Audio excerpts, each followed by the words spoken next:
Blazer Wanda. Alo, Alo. alo. Oui. Oui. None se ntabwo wanshakira nyine umuntu ndazi. Abana ariko banzigere mu rugo banze bigaragaza abana bo ndabafite pe ntabwo ari ukubera. Wese ntabwo waza ukamituro. Yewe ntabwo mba ndi mu kazi nk'ako ngaho. Sha rwose ubu koko ndakiraye. Mani ngiye mba ndi mu kazi kanjye nta kazi nkakora wenyine ngo urangire umwana nifite gahunda niba ntabwo ari kuguma iwanyu cyane. Yewe shishuka yawe umere neza. None se acangaye ku ituro. Turimo aragutunga bibiri. Kiranyara se? Kiramyara byataje. ku buryo nakubitamo imboro nkumva bigiye wa neza. Ahubwo ushaka kubitamo imboro kubera umuvu w'amazi utatuyikiza hejuru n'igeremo.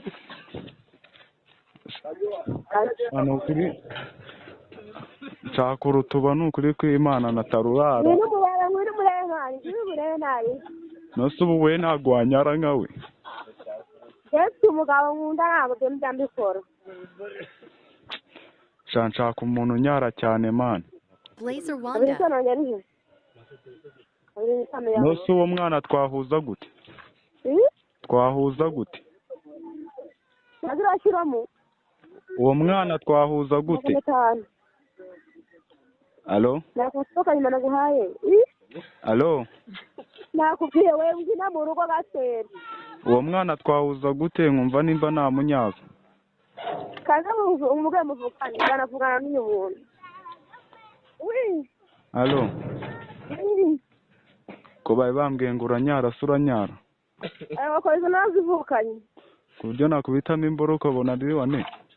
Do uzi kunyaza nyine urumva ari abantu batubita gusa uzi kunyaza inkari zibizana. Hari ukuntu imishino nyine uyikubita. Sibyo? Ngiye nshaka konza nyine nakurongora ari kumva. Imishino nkayihenesha. Nini sinashobora yihenesha. Yihenesha se no kuyigirira. Wenesha nyine n'ukuntu ufata igitubo ukacyasamura. Kikagarama hejuru. Kikagarama hejuru. Ubundi ukashobora ukayigeza mu mukondo. Ufite imboro ipima metero zingahe? Nka metero 5. Uko matwe tuba twabanye ni za metero 10 no muri metero 5. Twebwe uba turashyize imana. Nose agaturu nangahe? Agaturu ni inoti ya 5. Inoti ya 5? Inoti ya 5. Mani gabanya ni ukuri kw'Imana ndumva nashaka gukubita mu urwo rutuba rwawe. Ubwo ukumva ko arangahe wambwiye ko ufite metero 5. Kanze ndaje nanone ngo uhamagare ninyemera ndahita nkuvugisha. Blazer Wanda.